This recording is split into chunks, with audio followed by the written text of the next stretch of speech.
السلام علیکم میرے عزیز دوستو، دنیا کی تاریخ میں ایسے بہت سارے بادشاہ اور فرعون گزرے ہیں جن کو ان کی بادشاہت اور دولت کے نشے نے مغرور بنا کر رکھ دیا اور وہ تکبر میں آ کر خدائی کا دعویٰ کر بیٹھے۔ یہ بدبخت لوگ اپنی بے شمار مال و دولت اور بادشاہت کے نشے میں بدمست ہو کر اللہ تبارک و تعالیٰ کی وحدانیت کو للکارنے لگے اور معاذ اللہ خدائی کا دعویٰ کر بیٹھے۔ اس کے باوجود بھی اللہ تبارک و تعالیٰ نے ان کی طرف بے شمار انبیاء اکرام کو مبعوث فرمایا اور ان کو ہدایت کی طرف بلایا، لیکن یہ بدبخت لوگ اپنی سرکشی اور انا پر اڑے رہے اور اللہ تبارک و تعالیٰ کی وحدانیت کا انکار کرتے رہے۔ پھر جب یہ لوگ قابل ہدایت نہ رہے تو اللہ تبارک و تعالیٰ نے ان بدبختوں کو عبرت کا نشان بنایا اور ان لوگوں کو تباہ و برباد کر کے رکھ دیا اور ان لوگوں کا نام و نشان کو صفحہ ہستی سے مٹا کر رکھ دیا۔ اللہ تبارک و تعالیٰ نے ان جھوٹے خدائی کا دعویٰ کرنے والوں کو ایسی عبرتناک موت دی کہ آج بھی لوگ ان سے عبرت حاصل کرتے ہیں۔ پیارے دوستو، خدائی کا دعویٰ کرنے والے بدبختوں میں سے ایک نہایت ہی بدبخت شداد بھی تھا، جس نے اللہ تبارک و تعالیٰ کی وحدانیت کو للکارا اور سرکش اور نافرمان ہو کر رہ گیا۔ پیارے دوستو، شداد کون تھا اور کس طرح اس نے اللہ تبارک و تعالیٰ کی نافرمانی کی تھی اور خدائی کا دعویٰ کیا تھا، اور کس طرح اس نے دنیا میں اپنی جنت تیار کی تھی اور اس کی بنائی جانے والی جنت کتنے سالوں میں تیار ہوئی، اور پھر اللہ تبارک و تعالیٰ نے اس بدبخت کو کس طرح دنیا کے لیے عبرت کا نشان بنایا اور اس بدبخت کا انجام کیا ہوا، اور پھر کس طرح ملک الموت علیہ السلام نے دردناک طریقے سے اس کی روح قبض کی۔ ان تمام تر سوالات کے جوابات قرآن و حدیث کی روشنی میں آج کی اس ویڈیو میں ہم آپ کے ساتھ شیئر کریں گے، لہٰذا آپ سے گزارش ہے کہ ہماری اس ویڈیو کو آخر تک لازمی دیکھیے گا۔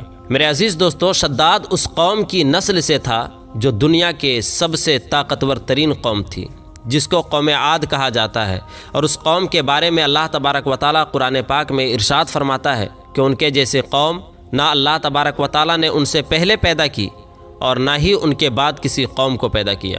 قوم عاد احقاف کے اندر آباد تھی۔ احقاف ایسی جگہ تھی جہاں ریت کے بہت ہی بلند و بالا ٹیلے تھے، اور احقاف کا یہ علاقہ یمن اور عمان کے درمیان بکھرا ہوا تھا۔ اس علاقے کے اندر قوم عاد 8,500 سال پہلے آباد تھے۔ اس قوم پر اللہ تبارک و تعالیٰ کا یہ خاص کرم تھا کہ اللہ تبارک و تعالیٰ نے اس قوم کو دنیا کی سب سے طاقتور ترین قوم بنایا تھا۔ اس کے ساتھ ساتھ اللہ تبارک و تعالیٰ نے اس قوم کو سرسبز و شاداب باغات اور وافر مقدار میں کھیت عطا فرمائے تھے۔ اس قوم کے پاس بے شمار جانور تھے اور پینے کے لیے میٹھا پانی تھا۔ اس کے علاوہ بھی اللہ تبارک و تعالیٰ نے اس قوم کو بے شمار نعمتوں سے نوازا تھا، چنانچہ اس قدر مال و دولت اور نعمتوں کی فراوانی کی وجہ سے یہ قوم بھٹک گئی اور اللہ تبارک و تعالیٰ کی نافرمان قوم ہو گئی اور یہ باغی ہو گئے۔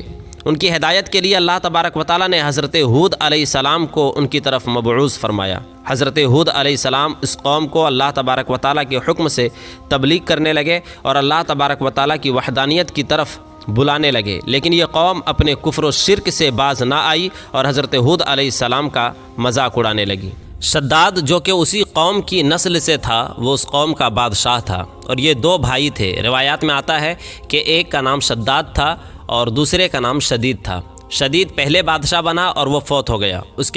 اس کے فوت ہو جانے کے بعد شداد نے حکومت سنبھالی اور اس طرح یہ دنیا کی سب سے طاقتور قوم عاد کا بادشاہ بن گیا۔ پیارے دوستو، شداد ایک وسیع و عریض سلطنت کا بادشاہ تھا۔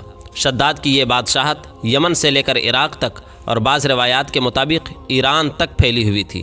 شداد نے اپنی طاقت کے زور پر بڑے بڑے بادشاہوں کو اپنے زیر کر لیا تھا۔ چنانچہ اس بدبخت کو حضرت ہود علیہ السلام نے سمجھانے کی کوشش کی، لیکن اس کا دل سخت تھا۔ چنانچہ جب حضرت ہود علیہ السلام نے شداد کو اللہ تبارک و تعالیٰ کی وحدانیت کی طرف بلایا اور ایک خدا کی عبادت کرنے کا حکم دیا، تو اس وقت شداد اور حضرت ہود علیہ السلام کے درمیان ایک زبردست مکالمہ ہوا، جس کے نتیجے میں شداد نے حضرت ہود علیہ السلام سے پوچھا کہ اگر میں اللہ تبارک و تعالیٰ پر ایمان لے آؤں تو مجھے کیا حاصل ہوگا؟ تو اس وقت حضرت ہود علیہ السلام نے شداد سے ارشاد فرمایا کہ تم پر جنت حلال ہو جائے گی۔ جنت کا نام سنتے ہی شداد حضرت ہود علیہ السلام سے پوچھنے لگا کہ یہ جنت کیا چیز ہے؟ تو حضرت ہود علیہ السلام نے شداد کو جنت کا نقشہ بتایا اور جنت کی نعمتوں کے بارے میں شداد کو بتایا۔ حضرت ہود علیہ السلام کی یہ بات سن کر شداد مسکرانے لگا اور حضرت ہود علیہ السلام کو دیکھ کر کہنے لگا کہ یہ کون سی بڑی بات ہے، ایسی جنت تو میں بھی تیار کر سکتا ہوں۔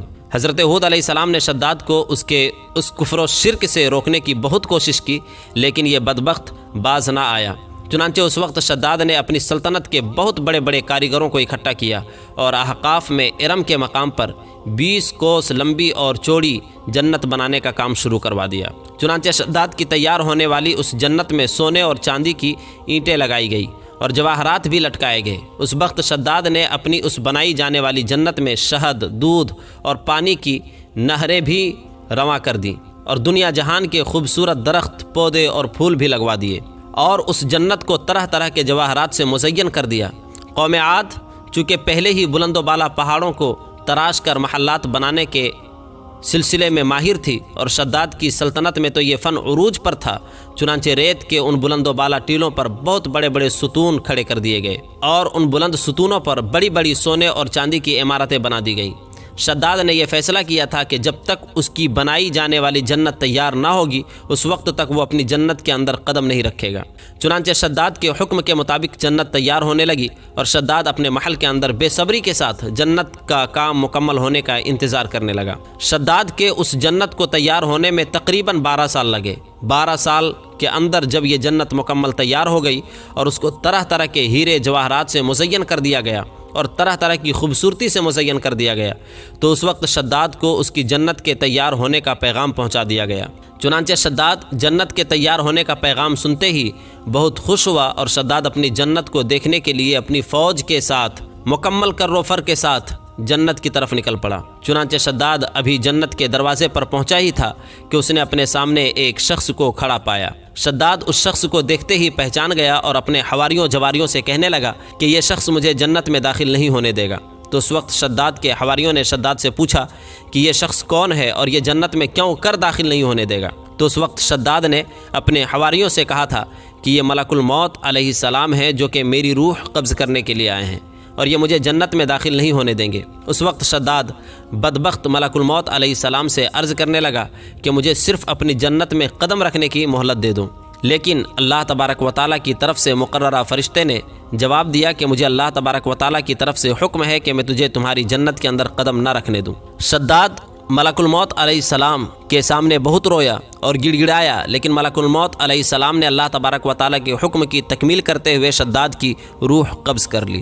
چنانچہ شداد کی موت کے بعد حضرت جبرائیل علیہ السلام ایک زوردار چیخ ماری اور شداد کی بنائی ہوئی ساری جنت زمین کے اندر دھس گئی اور غائب ہو گئی۔ شداد کی اس عبرتناک موت کے بعد حضرت ہود علیہ السلام نے قوم عاد کو 12 مرتبہ سمجھایا، لیکن قوم عاد باز نہ آئی۔ حالانکہ شداد کا یہ انجام قوم عاد کے لیے کافی تھا، لیکن جب انسان کی عقل پر غرور کا پردہ ہوتا ہے تو یہ چاہے شداد ہو یا شدید ہو اس کو کسی کام کا انجام دکھائی نہیں دیتا۔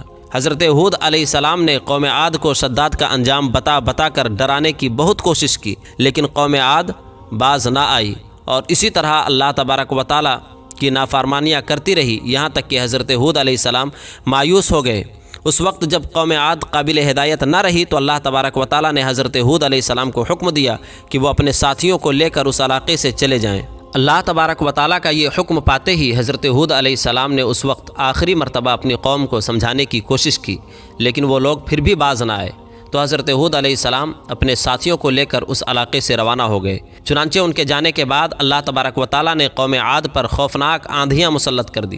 اللہ تبارک و تعالیٰ کی طرف سے آنے والی وہ خوفناک آندھیاں اور طوفان 7 راتیں اور 8 دن تک چلتی رہیں، یہاں تک کہ وہ پوری قوم اپنے بلند ستونوں اور سونے اور چاندی کی عمارتوں سمیت زمین کے اندر دھسا دیے گئے اور غرق کر دیے گئے۔ اور اللہ تبارک و تعالیٰ نے اس قوم پر اس قدر دردناک عذاب نازل فرمایا کہ اس قوم کا نام و نشان تک نہ رہا۔ جس وادی کے اندر بڑے بڑے بلند و بالا محلات تھے وہ تمام کی تمام وادی ایک ریت کے صحرا کے اندر تبدیل ہو گئی۔ قوم عاد کے اس علاقے کو اللہ تبارک و تعالیٰ نے اس طرح زمین کے اندر غرق کر دیا کہ وہاں صرف اور صرف ریت کے ٹیلے باقی بچے اور کسی بھی چیز کا نام و نشان نہ بچا۔ میرے عزیز دوستو، اس طرح اللہ تبارک و تعالیٰ نے شداد اور اس کی قوم کا عبرتناک انجام کیا اور ان لوگوں کو صفحہ ہستی سے مٹا دیا۔ اللہ تبارک و تعالیٰ سے دعا ہے کہ اللہ تبارک و تعالیٰ ہمیشہ اپنے حضور عاجزی اور انکساری کے ساتھ زندگی گزارنے کی توفیق عطا فرمائے اور حضور اکرم صلی اللہ تعالیٰ علیہ وآلہ وسلم کے بتائے ہوئے راستے پر چلنے کی توفیق عطا فرمائے۔ پیارے دوستو، یہ تھی ہماری آج کی ویڈیو۔ ہم امید کرتے ہیں کہ آپ کو ہماری آج کی یہ ویڈیو ضرور پسند آئی ہوگی۔ اگر آپ کو ہماری آج کی یہ ویڈیو پسند آئی ہے تو ہم آپ سے التماس کرتے ہیں کہ آپ ہمارے چینل کو لازمی سبسکرائب کر لیں اور ساتھ ہی لگے بیل کے آئیکن کو بھی پریس کر لیں تاکہ ہماری آنے والی مزید معلوماتی ویڈیوز کا نوٹیفیکیشن بر وقت آپ کو ملتا رہے۔ سبسکرائب کے ساتھ ساتھ ہماری ویڈیوز کو لائک کریں، شیئر کریں اور کمنٹس میں اپنی قیمتی رائے کا اظہار ضرور کریں۔ ملتے ہیں ایک نئی ویڈیو کے ساتھ، تب تک کے لیے خدا حافظ۔